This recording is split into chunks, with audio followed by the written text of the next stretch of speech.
안녕하세요. 성공예감 이대호입니다.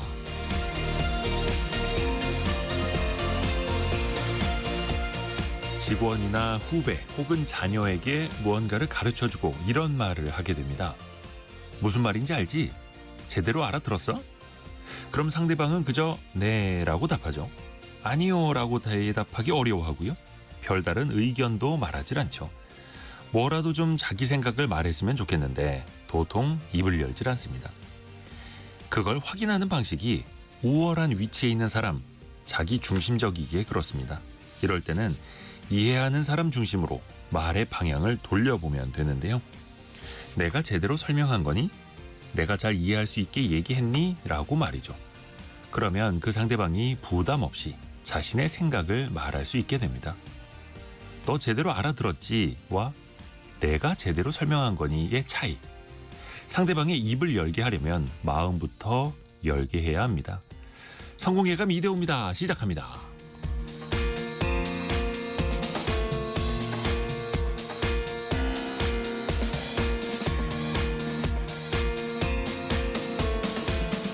안녕하세요. 이대호입니다. 자, 7월 3일 목요일 아침, 오늘도 성공예감 이대호입니다를 선택해 주셔서 감사합니다.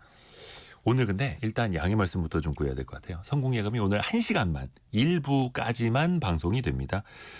오늘 오전 10시부터는요. 이재명 대통령 취임 30일 기자회견이 예정돼 있죠. 그걸 저희 KBS 1TV와 1라디오 동시에 방송을 해드리는데요. 해서 성공예감 이대호입니다는 딱 일부까지만 보내드립니다. 그럼에도 선물은 보내드려야죠. 경제상식 퀴즈도 내드리고요.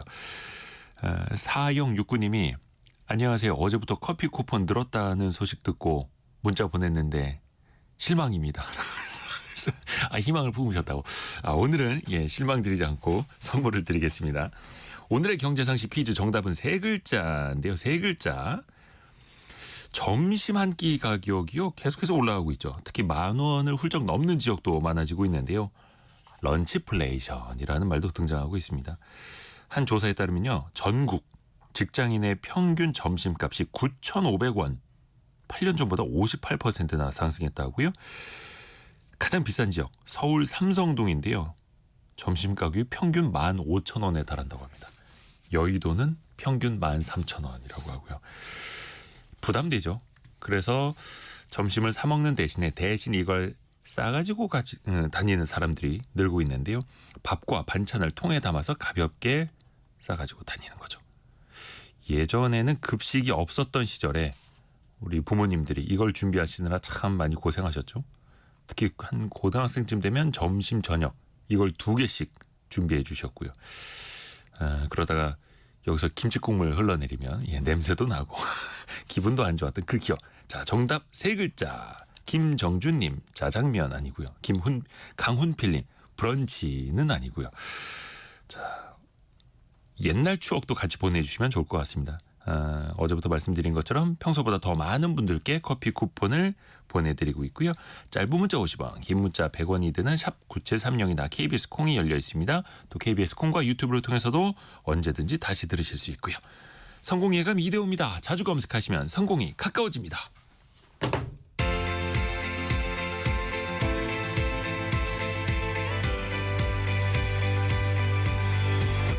KBS 1라디오 성공예감 이대호입니다. 오늘의 경제 뉴스 알고란의 고란 기자와 함께합니다. 안녕하세요. 네, 안녕하세요. 증시부터 살펴볼까요? 네, 매일 전화드립니다. 네. S&P 사상 최고치 경신했습니다. 미국 증시는 사상 최고치. 0.47% 올랐고요. 나스닥 역시 0.94% 올랐고요. 다우는 소폭 0.02% 하락했습니다. 미국이 베트남과 무역 합의를 도출했다라는 소식에 증시가 강세를 보인 건데요. 이 베트남산 수입품에는 관세율을 20%. 이게 원래 46%였거든요. 근데 20%로 이제 대폭 인하한 겁니다.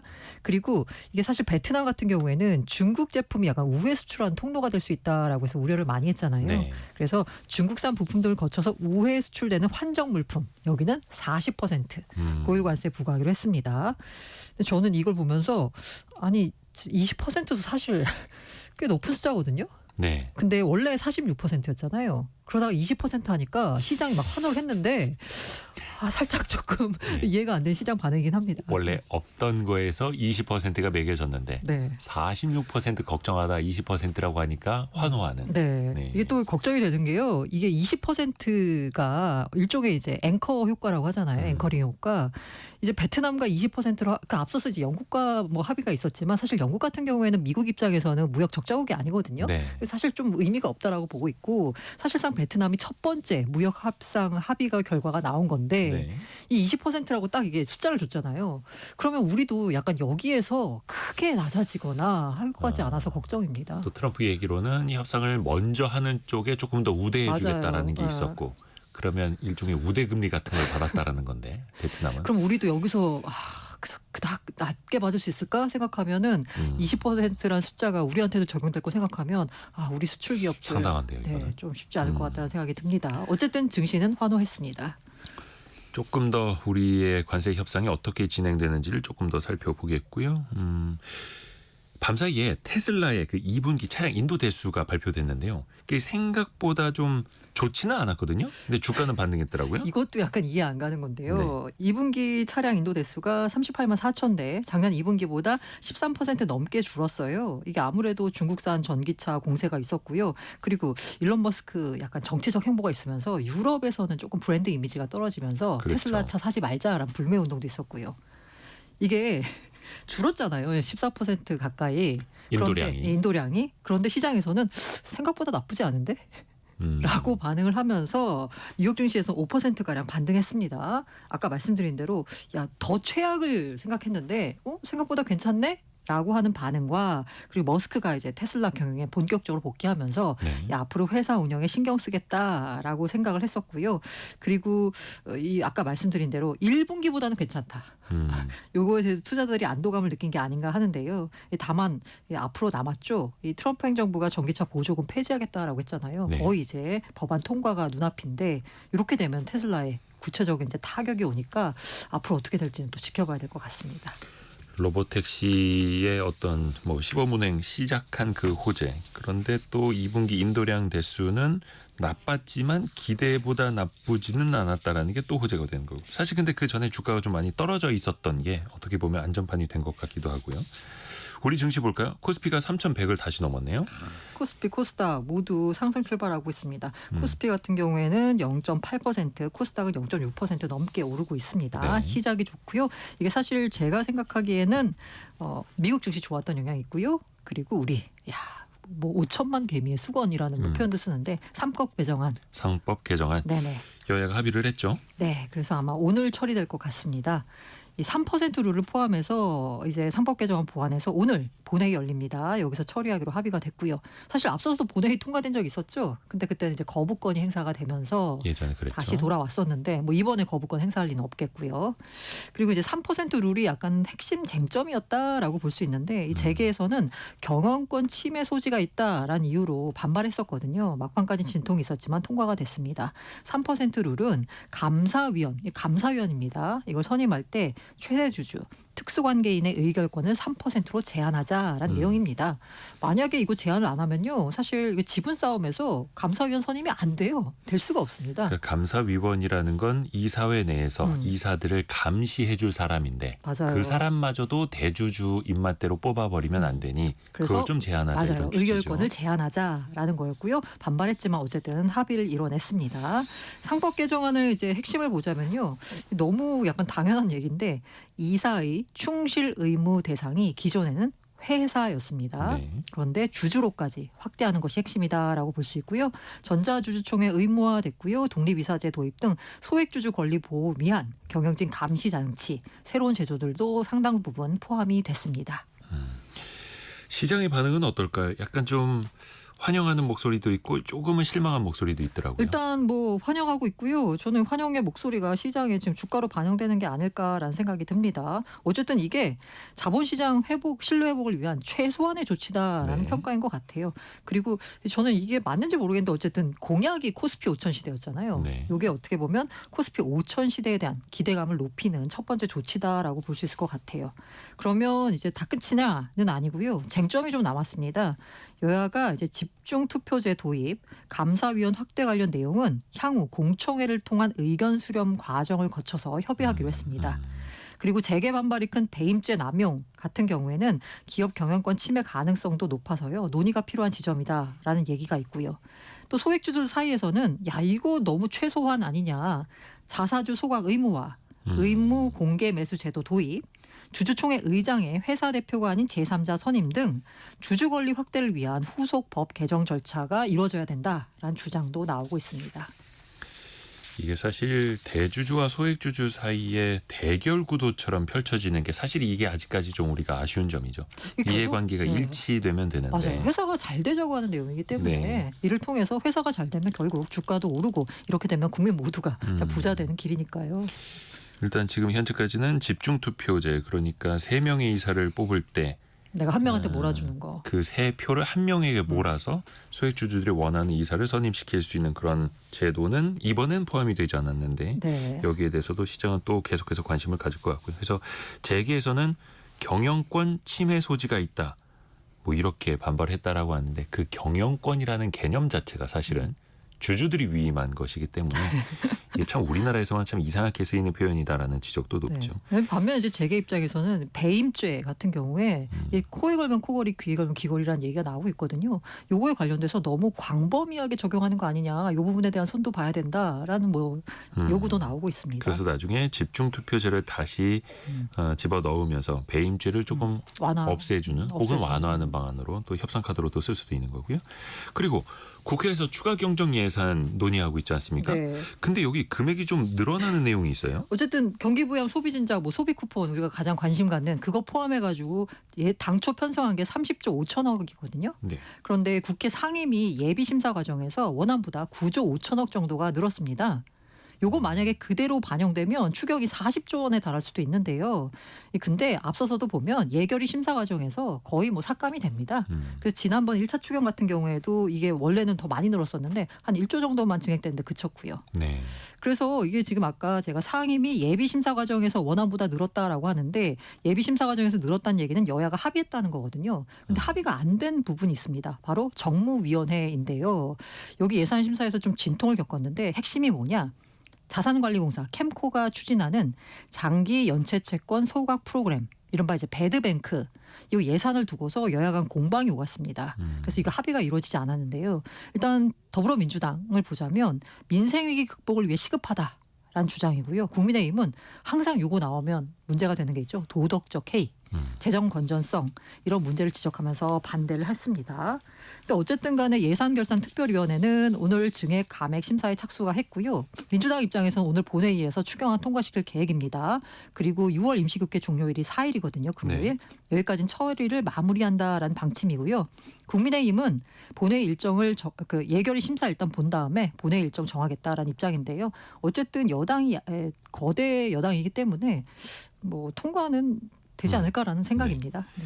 다만 또 그 안에서 세부적인 걸 또 여야가 또 협의를 할 테고요. 또 하나가 6월 28일부터 강도 높은 대출 규제 시행이 네네. 됐잖아요. 수도권에선 6억 원 이상의 대출 금지. 근데 이제 여기에 카드론이 포함된다는 거 가지고 말이 많더라고요. 네, 이게 어쨌든 주담대 최대 한도가 6억이에요. 예. 그러면 사람들이 돈을 어디선가 또 빌려서 집을 살 수도 있잖아요. 거기가 막혔으니. 그래서 이른바 이제 돈을 땡기는 곳이 바로 신용대출입니다. 그런데 이게 이제 과거에도 꼼수로 나왔기 때문에 금융위원회가 신용대출에 대해서도 한도를 연소득 이내로 제한하겠다라고 했어요. 그러니까 과거에는 주담대 최대로 하고 신용대출도 다 받아가지고 정말 영끌해서 집을 샀는데 이제 이거 안 되게 되는 거잖아요. 그런데 여기서 이제 카드론이 또 있습니다. 이 카드론 같은 경우에는요. 일반은행 신용대출과 달리 담보 및 보증이 없습니다. 별다른 심사 과정을 거치지 않아요. 카드사의 단기 자금 서비스라고 볼 수 있어요.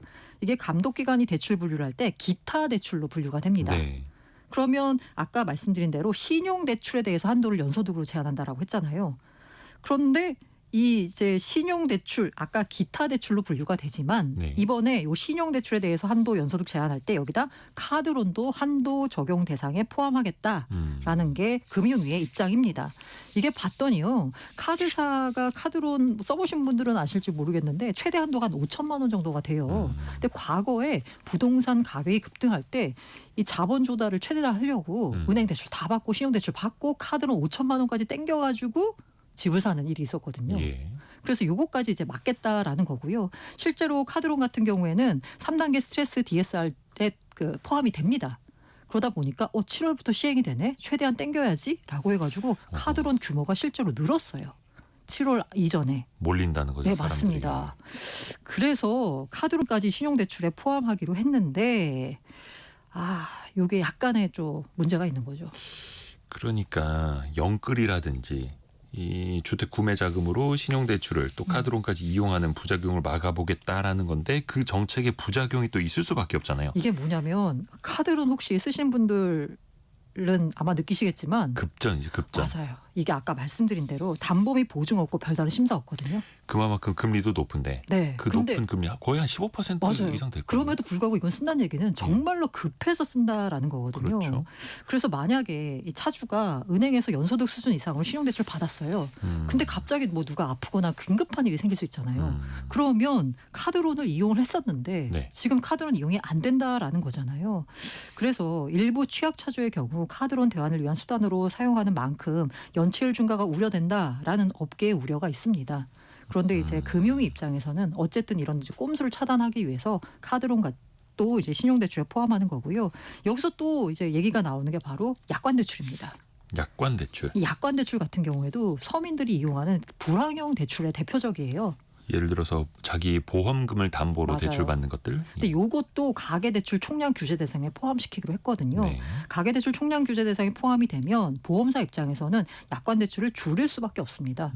그러면 정말로 급해가지고 약관대출을 받는 이 서민들이 어떻게 보면 급전 통로가 이제 막히게 되는 거 아니냐라고 해서요. 이제 업계에서는 주담대 규제는 유지하더라도 신용대출에 대해서는 중금리 상품 확대하고 저신용 차주에 대한 배려 방안 마련해야 된다라는 얘기가 나오고 있습니다. 그리고 반가운 소식 하나 들려왔습니다. 네. 우리 K방산 또 큰일을 하나 해냈네요. 네, 맞습니다. 폴란드와 현대로템 K2 전차 2차 계약 협상 완료했다고 방위사업청이 밝혔고요. 네. 이게 구체적인 계약 규모가 나오지 않았지만 65억 달러. 8조 8천억 규모입니다. 게다가 앞으로 또 수출이 기대가 되고 있습니다. 이게 단일 K방산 수출로는 가장 큰 가장 규모라고 최대. 하더라고요. 폴란드가 참 좋은 나라입니다. 많이 사갑니다. 그리고 이게 나토 규모로 보자면요. 앞으로 또 수출을 기대할 수 있는 거죠. 그렇죠. 그래서 폴란드에서 잘 쓰고 있는 K2 전차를 보고 또 옆 나라들 맞아요. 또 같이 또 볼 수도 있는 거고요. 자, 오늘 알고란의 고란 기자 함께했습니다. 고맙습니다. 네, 감사합니다.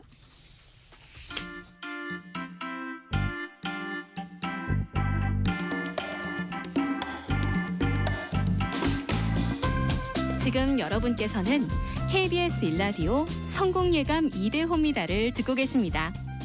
프로그램에 참여하신 청취자 여러분께는 추첨을 통해 아름다운 식탁 창조 주비푸드에서 뿌리 담은 리얼 생와사비를, 쉽고 빠른 판촉물 제작 시너지 기프트에서 고속 충전 알람 시계를, 그리고 성공예감에서 준비한 커피 쿠폰을 보내드립니다. 당첨자는 성공예감 2대호입니다 홈페이지에서 확인하세요. 오늘의 경제상식 퀴즈 정답은 세 글자입니다. 아마 이것과 관련된 추억 사실상 Z세대 빼고는 다 있지 않을까, 이 추억이. 요즘 직장에서도 점심 한 끼 너무 비싸다고 하죠. 그래서 이걸 직접 싸들고 다니는 사람이 늘고 있습니다. 가성비도 있고요. 시간도 절약할 수 있고 두 마리 토끼를 잡을 수 있죠. 다만 이걸 준비하는 데 드는 시간은 좀 있습니다. 최근에는 SNS에 직장인 이것이라고 하는 해시태그가 50만 건 가까이 올라오면서 하나의 또 트렌드가 되고도 있다고 하는데요. 많은 분들이 추억도 갖고 계십니다. 하정숙님은 공무원인 남편 이것 좀 제가 좀 쌓아봤죠. 깨로 위에다 하트까지 이렇게 만들어서 제 별명이 깨 사모님이랍니다. 이거 신혼 때가 아니라요. 그 이후에도 놀았습니다. 깨소금 맛이겠네요. 4859님은 저도 다이어트에 이게 이제 좋아서 이걸 가지고 다닙니다. 집사람은 더 힘들겠지만요. 이렇게 커피 쿠폰 받으시면 선물해 주십시오. 이상일님은 저는 커피 쿠폰 안 주셔도 돼요. 제가 사 먹을게요. 그래도 주신다면 잘 먹을게요라고 정답 보내주셨고요. 0414님은 계란말이 소시지 반찬이 최고예요라고 보내주셨고요. 최명희님은 저도 우리 남편 이걸 매일 싸주고 있습니다라고 현재도 싸주고 계시는 분들 계시네요. 와, 이게 사실 힘듭니다. 그래서 저도 참 생각해보면 어릴 적에 어머니가 얼마나 참 아침 일찍부터 고생하셨을까 생각이 들기도 하고요. 그 정답 3글자를 보내주시면 됩니다. 오늘은 저희가 이재명 대통령 기자회견이 10시부터 있어서 1부까지만 방송이 되기 때문에 1부 마지막에 정답을 공개해드리겠습니다. 짧은 문자 50원, 긴 문자 100원이 드는 샵 9730 또 KBS 콩이 열려 있습니다.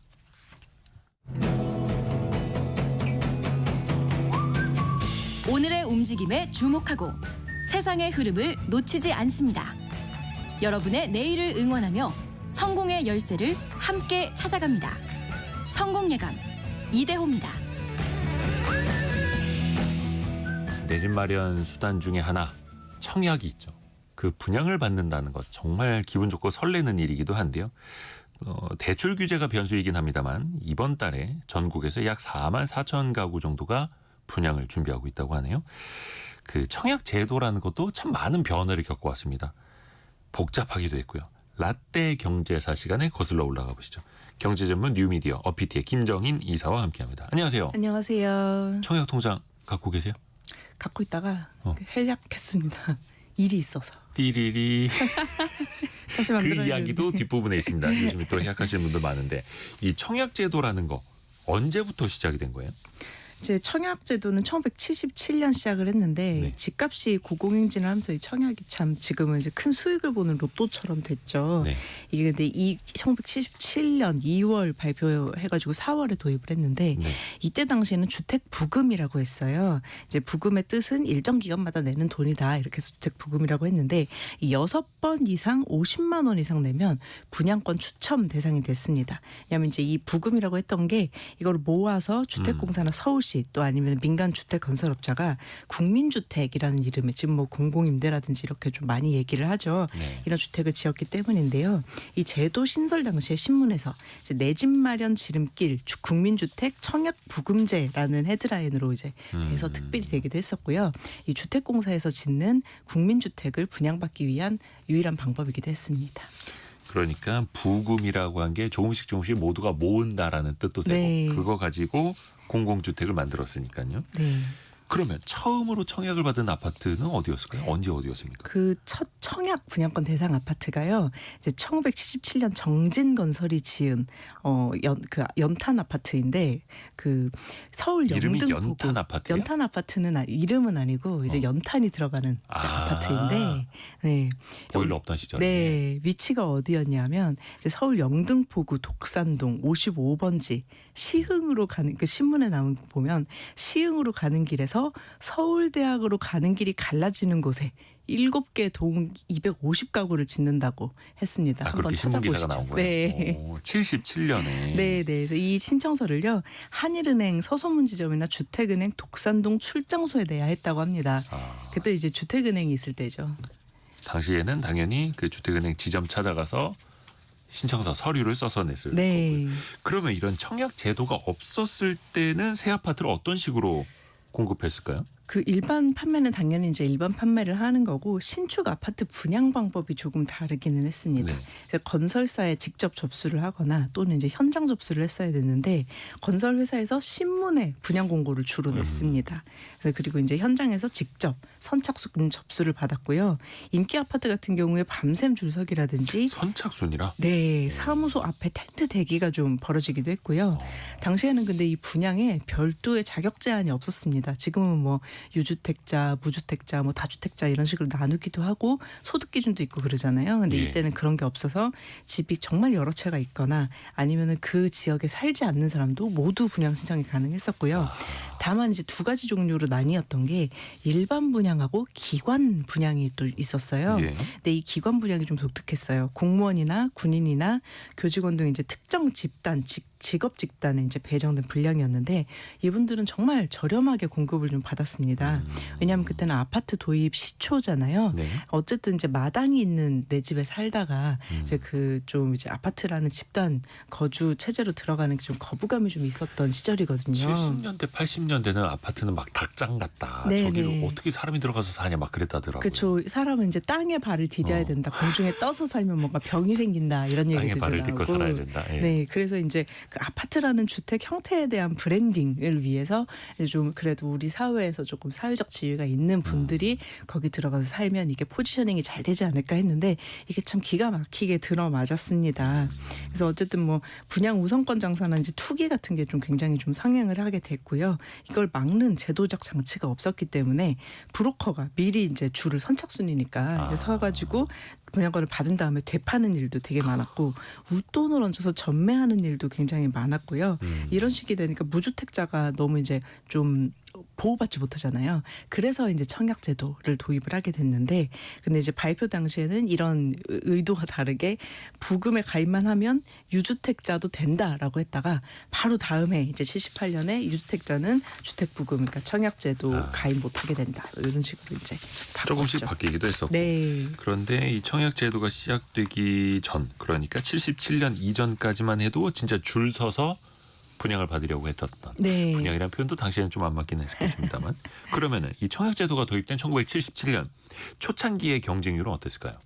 즉시 과열이 됐습니다. 왜냐하면 이제 서울 수도 당시에 이제 부금 대상이 되는 서울 수도권하고 부산, 대구 이런 광역 대도시가요 항상 주택난하고 주택 가격 폭등이 좀 고질병이었어요.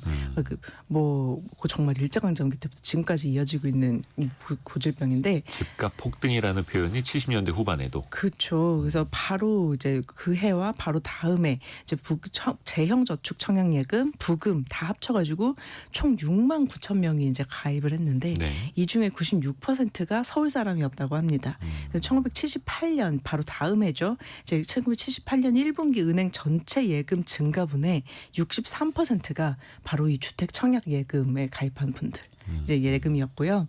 그리고 이제 이거를 또 잡기 위해서 청약을 도입했는데 청약이 또 과열되니까 이거를 또 잡으려고 이제 발표를 했는데 종합대책을 발표를 했는데 1978년 8월에 양도소득세를 굉장히 인상을 합니다. 그래서 이 내용이 들어간 부동산 투기 종합대책 발표된 이후에 청약 경쟁률이 확 떨어졌어요.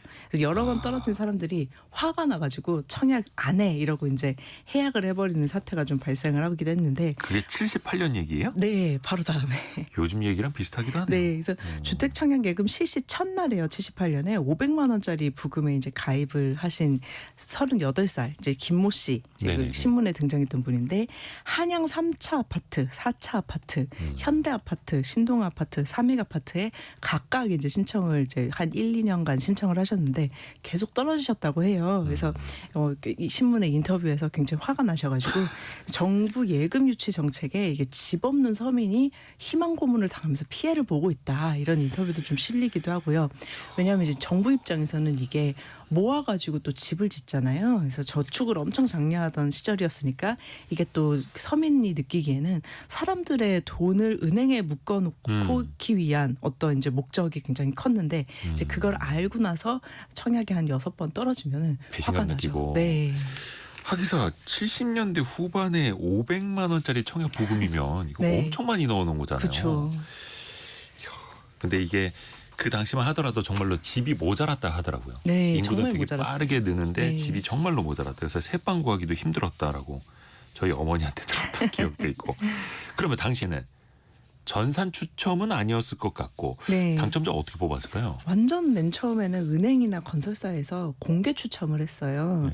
이제 현장에 사람들이 막 모여가지고 이제 부정행위가 있나 없나 지켜보기도 했는데요. 이게 은행알 추첨이라고 하거든요. 예? 은행알 추첨. 은행 알? 네. 이렇게 기계를 돌리면 예. 숫자가 적혀 있는 동그란 공이 예. 이제 굴러 나와가지고 이제 아, 부르잖아요. 근데 그 은행 R이라고 은행알 불렀어요? 추첨이라고 합니다. 오. 지금 로또 추첨처럼 이제 그 은행알이라든지 아니면 카드 또 제비뽑기도 등장을 해가지고 수작업으로 추첨을 했는데 이게 뭘로 추첨을 하는지는 지역에 따라서 조금씩 달랐고요. 아하. 이 당시에 이제 그 플라스틱 공 나오는 은행알 추첨은 그 학교 배정도 그때 뭐 중학교 고등학교 입시가 있을 때잖아요. 그때 그것도 이제 그 입시 지나고 나서 이제 추첨제로 바뀌었을 때 은행알 추첨 많이 활용이 됐었습니다. 통에다가 공 여러 개 넣어놓고 굴려서 하나씩 뽑는. 맞아요. 근데 이제 컴퓨터 추첨도 그 점진적으로 도입이 됐는데 네. 또 맨 처음 도입이 된 거는 1978년 바로 다음 해였어요. 이제 경찰관 입회 하에 첫 컴퓨터 추첨이 됐는데 예. 이것도 이제 굉장히 자랑거리였습니다. 그래서 주택은행이 추첨용 컴퓨터를 도입했다고 막 광고를 하면서 미국에서 도입한 이 컴퓨터 용량이 49kB나 된다. 49kB. 네, 그래서 단어를 14억 개나 저장을 할 수 있다, 기억을 할 수 있다 이러면서 굉장히 대대적으로 좀 자랑을 했던 그 기사도 있죠. 메가바이트, 기가바이트, 테라바이트까지 쓰는 현재 네, 입장에서 네. 봤을 때는 재밌게 보이네요. 49kB나 된다라고. 이것도 네. 이제 신문 기사에서 그렇게 네, 막 네. 이렇게 자랑을 했다는 거잖아요. 네, 근데 이게 또 경쟁이 치열하다 보니까 청약을 당첨시켜 주는데도 기본적인 막 조건들이 붙었잖아요. 그렇죠. 그러니까 지금은 아이를 많이 낳을수록 부양 가족이 많을수록 유리한데 예전에는 오히려 아이를 안 낳으면 유리했다고요. 그렇죠. 이제 그때 당시에도 분양권을 받는다고 이제 다 들어갈 수 있는 건 아니니까 네. 또 자격을 갖춘 사람들을 가입 시차별로 1군, 2군 하는 식으로 분류를 했거든요. 그러니까 뭐 가입을 뭐 1977년 4월에서 6월까지 가입한 사람들은 1군, 뭐 그 이후 3개월 2군 이런 식으로 해서 네. 1군부터 차례대로 고정 순위를 두고 순서대로 좀 분양을 했는데요. 당시 인구 억제 정책에 따라서 불임 시술을 받는 사람이나 아니면 가족 중에 해외 취업 근로자가 있으면 그 같은 군 안에서도 우선순위를 조금 먼저 배정을 해줬었습니다. 그래서 이 지금처럼 다자녀 우대를 도입한 거는 2006년에 판교 신도시 청약부터이고요. 이제 최초 도입 당시 기준은 이제 3자녀 이상. 이때는 실제로 다자녀 가구의 당첨률이 높아가지고 좀 상징적인 사례가 됐고 현재는 현실적으로 뭐 만 19세 미만 2명 이상 자녀 포함 이런 식으로 기준이 조금 완화됐어요. 네. 네.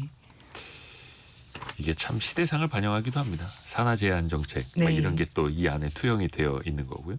또 과거에는 영순위라는 게 있었어요. 네. 1순위도 아니고 영순위. 그러면은 넣기만 하면 당첨이라는 거예요? 그렇죠. 이제 별도 물량이 아니더라도 영순위를 다 채워야 이제 넘어갔으니까 일단 영순위가 되면 당첨이 된다고 봐야 됐죠. 근데 이 영순위라는 게 국가가 특별히 좀 보호를 해야 할 계층에게 분양권을 우선 배정하던 제도였어요. 이제 뭐 국가 유공자라든지 중증 장애인이라든지 생활보호 대상자 또 이재민 같은 분들이었는데 이제 지금은 이게 특별 공급이라는 이름으로 이제 일정 물량을 배정하는 식으로 좀 바뀌어 있었죠. 네. 네.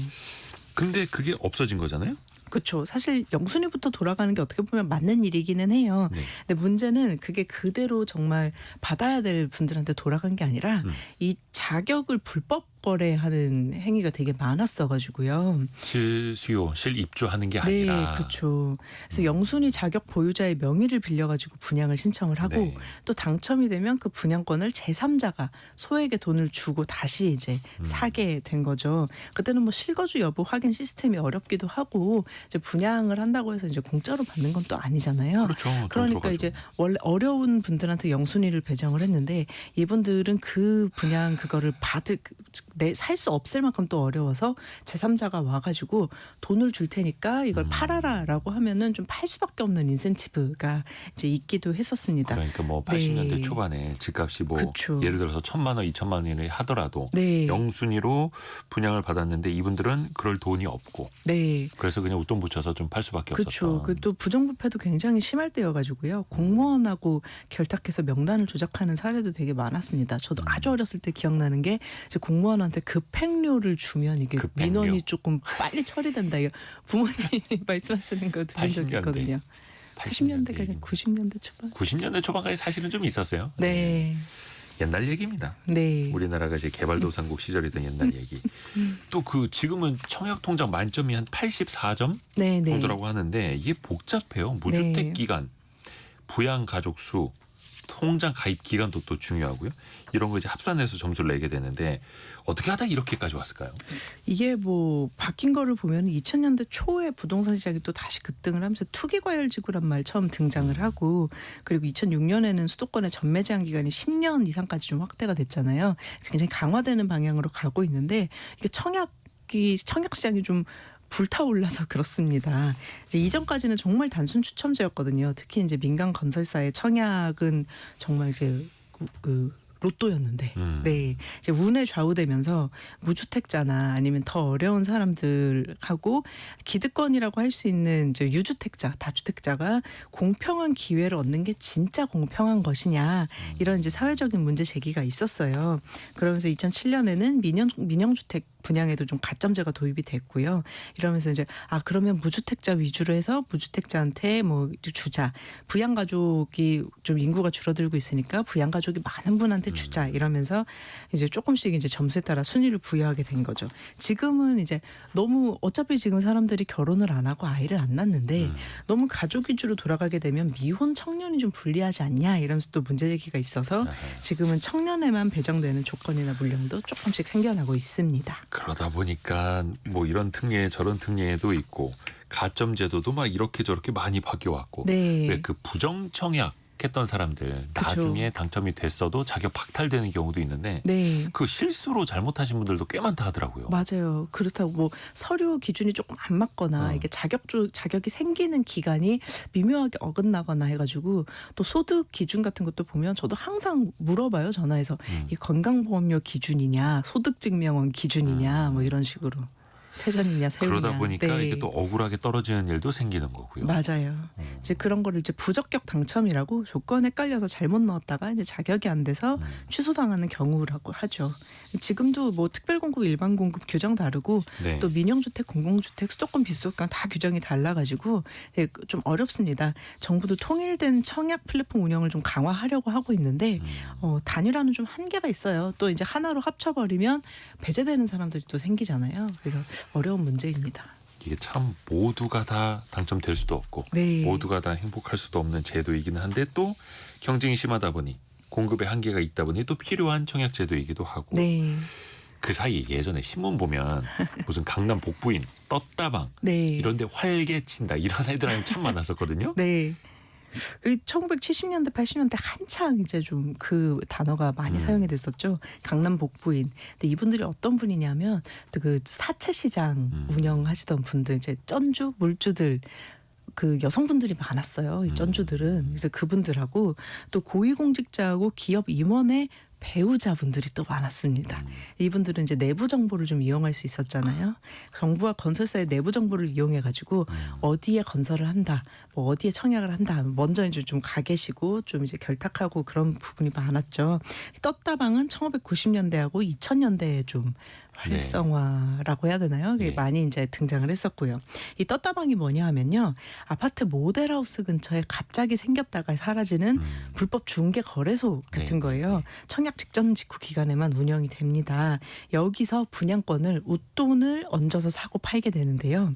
이제 1990년대, 2000년대는 전산으로 하는데 어떻게 떴다방이 가능하냐라고 하면은 이게 당첨된 사람한테 당첨은 전산으로 당첨이 되죠. 네네네. 이제 당첨된 사람한테 계약 전에 분양권을 매입을 해가지고 또 프리미엄을 얹어서 되파는 거를 이제 떴다방 거래라고 중개 합니다. 마진처럼 뭔가 이렇게 떼는 거죠. 그렇죠. 이때도 당첨된 사람이 계약금 정도밖에 없을 수 있잖아요. 이거를 바로 그 현장에 이제 그 당첨된 사람이 얼마 계약금을 줄게. 들고 가면 현장에서 수천만 원까지 웃돈 얹어가지고 되팔 수 있었거든요. 그래서 그런 식으로 이제 했고 대리 계약도 많이 했었고요.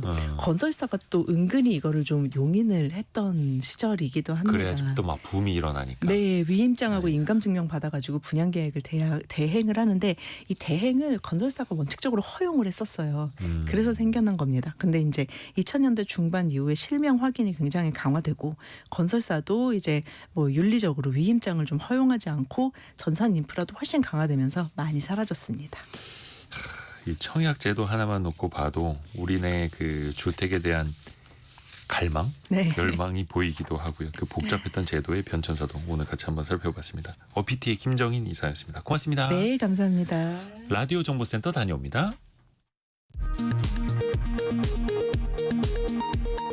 이재명 대통령이 오늘 취임 30일을 맞아 오전 10시부터 기자회견을 엽니다. 기자들과 일문일답은 사전 조율 없이 진행됩니다. 이재명 대통령이 대통령 친인척 등의 비위 행위를 감찰하는 특별감찰관 임명 추진을 지시했다고 대통령실 관계자가 KBS와 통화에서 밝혔습니다. 이사의 충실 의무 대상을 주주로 확대하는 내용 등이 담긴 상법 개정안이 오늘 국회 본회의에서 처리될 전망입니다. 민주당은 오늘 김민석 국무총리 후보자 인준안도 통과시킬 방침이고 국민의힘은 의원총회를 열고 대응 방안을 논의합니다. 김건희 특검팀이 삼부토건 주가 조작 의혹을 규명하기 위해 삼부토건 본사와 관련자 주거지 등에 대한 압수수색에 나섰습니다. 어제 현판식을 열어 수사를 개시한 뒤 첫 강제 수사입니다. 지금까지 라디오 정보센터 뉴스 정원나였습니다. 좀 덤벙덤벙 된다 혹은 깜빡깜빡한다. 좀 마음이 너무 급한 것 같다. 이럴 때 혹시나도 ADHD 아닐까? 이게 요즘 유행어처럼 많이 쓰는 표현이기도 합니다. 온라인상에서.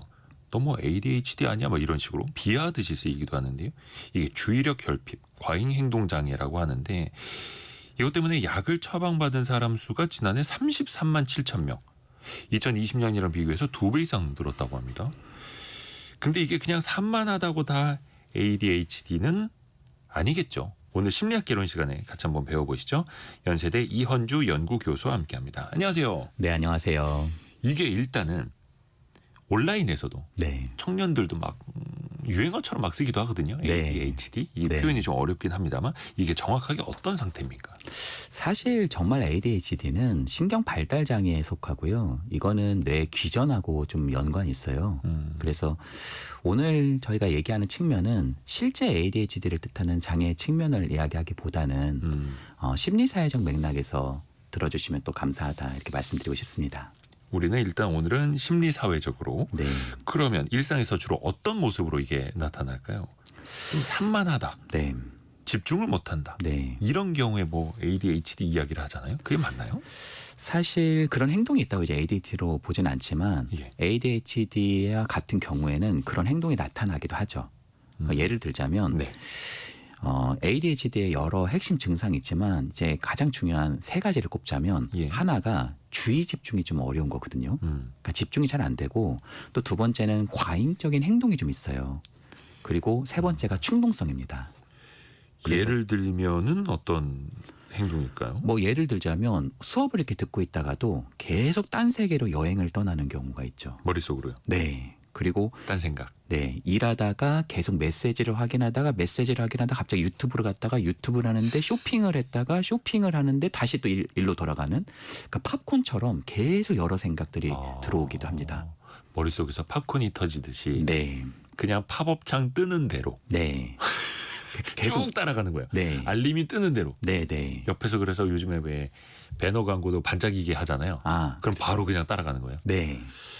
그리고 뭐 휴대폰이라든지 시계라든지 예. 안경이라든지 차키라든지 이런 걸 계속 잃어버리고 어디 갔지? 계속 찾고 어디다 뒀더라? 네, 하루에 20분 이상씩 막 그걸 찾게 되는 그런 20분 경우. 이상이 하루에? 네, 그렇게 하는 경우들도 있고요. 또 계획은 정말 완벽한데요. 네. 실행이 잘 되지 않는 그런 경우들도 상당수 존재한다 이렇게 말씀드릴 수 있겠네요. 아, 계획은 완벽해요. 네. 근데 실행을 못하는 것이 네. 건. 오, 그럼 차키나 안경, 시계, 핸드폰 찾는데 하루에 20분 이상을 쓴다. 네. 뭐 잠깐 깜빡깜빡 이거 어디다 뒀더라 그 정도는 일단 아닌 것 같고요. 네. 어느 정도 좀 단계가 있을 건데 이게 단순히 산만한 건지 게으르기만 한 건지 아니면 진짜 ADHD를 의심해 봐야 하는 건지 네. 어떻게 구별해 볼 수 있어요? 진짜 핵심적인 질문이라 생각하고요. 네네. 사실 ADHD와 게으름 또는 산만함은 조금은 다른 차원이라고 생각해요. 왜냐하면 ADHD는 단순히 어떤 의지의 부족이 아니라 네네. 뇌 조절 능력에서 어떤 결함이 있다 이렇게 볼 수 있거든요. 뇌의 조절 능력이 떨어지는 것. 네, 뇌 조절 능력이 조금은 기능이 다른 것. 아, 그래서 기능이 다르다. 요약하면 ADHD는 하고 싶은데 잘 안 되는 상태고요. 게으름은 좀 그냥 안 하고 싶은 상태다. 이렇게 볼 수 있겠죠. 아, 게으름은 그냥 내가 하기 싫은 거고. 네. 어. 이거는 의지력의 문제가 아니라 그게 잘 안 되는 거죠. 예를 들자면 차로 봤었을 때 엑셀은 되게 잘 나가는데 브레이크가 좀 잘 안 되는 경우가 있다는 거죠. 때로는 핸들 조향이 내 마음대로 잘 안 되는. 그렇죠. 나는 분명 왼쪽으로 꺾고 싶은데 차가 오른쪽으로 가는. 네, 네. 아, 그게 ADHD다. 네.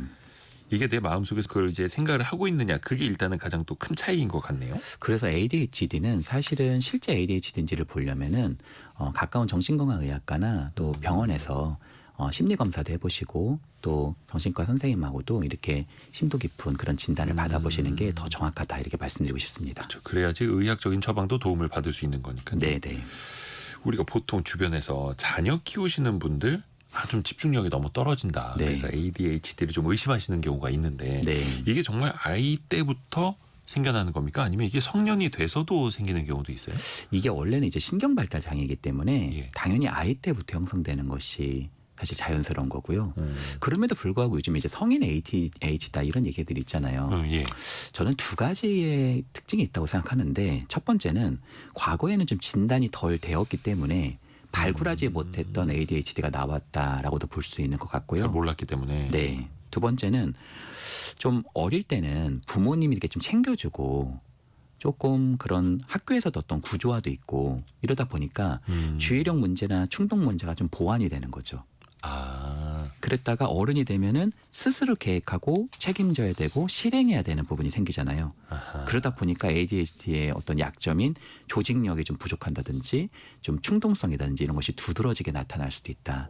게다가 보조적으로 말씀드리자면 약간 디지털에 우리가 좀 과몰입하는 부분이 그렇죠, 그렇죠. 사실은 우리를 좀 산만하게 만들고 주의력을 좀 결핍시키는 부분이 있는데 이런 부분을 ADHD와 조금 오해해서 이야기가 나오는 경우도 있다고 생각합니다. 우리가 스마트폰 없던 시절, 네. 모든 게 아날로그였던 시절에는 지금처럼 주의력이 이렇게 막 산만하지는 않았겠죠, 당연히. 네. 뭔가 우리의 시선을 빼앗는 것들도 많지는 않았었고. 네. 근데 이게 오히려 ADHD랑 좀 헷갈리게끔 만드는 또 환경이기도 한 거네요. 네, 맞습니다. 그래서 정확한 거는 좀 진단을 받아보시는 게 좋다라는 네. 거고. 과연 이 상황을 만약에 방치하면 네. 내가 ADHD인데 혹은 내 주변 사람이 그러한데 내 자녀가 그러한데 이거 모르고 방치하면 네. 어떤 문제가 생길 수 있을까요? 일단은 이런 과정이 이제 계속 진행되고 뭔가 실패가 계속 반복되면 네, 나의 자아 존중감이 위협받을 수 있겠죠. 스스로. 네. 예를 들자면 과잉 행동을 좀 하고 또 정서적으로 좀 불안정해요. 근데 이제 그런 아이가 이제 부모에게 굉장히 비난을 받거나 화를 조금 이렇게 들으면 네. 화를 막 내면 아이가 스트레스가 굉장히 올라가겠죠. 그럼 스트레스가 올라가면 아이의 과잉 활동이나 정서적 불안정이 더 증가될 수 있는 그런 위험이 있다. 이렇게 말씀드릴 수 있겠네요. 그럼 만약에 진짜 ADHD면 이걸 그 사람이 알게끔 하는 게 필요한가요? 어린 일단 자녀일 경우에도? 그렇죠. 자신이 어떤 증상인지를 정확하게 알고 있어야 거기서 어떤 식으로 우리가 나아갈지를 볼 수 있죠. 예를 들어서 우리 아이가 정말 ADHD다. 그러면 그건 의지력의 문제가 사실 아니거든요. 아하. 그러니까 거기서부터 너는 왜 이렇게 의지력이 없니? 이렇게 비난하는 것이 아니라 사실 그 증상을 우리가 어느 정도 인정하고 거기 안에서 해결책을 찾는 것이 훨씬 더 나을 수 있다. 이렇게 말씀드리고 싶네요. 그러네요. 넌 누구 닮아서 그러냐? 너 왜 이렇게 산만하냐? 네. 너 왜 이렇게 하라는 대로 진드감치 못 앉아 있고? 네. 이게 아니라 네. 이거는 실제로 아까 그 뇌 조절 능력, 네. 기능의 문제니까 네. 보완을 또 해줘야 된다라는 거죠. 그러면 일상 속에서 어떤 뭐 약 처방 받는 거 말고 네. 증상을 좀 낮출 수 있는 방법도 있을까요?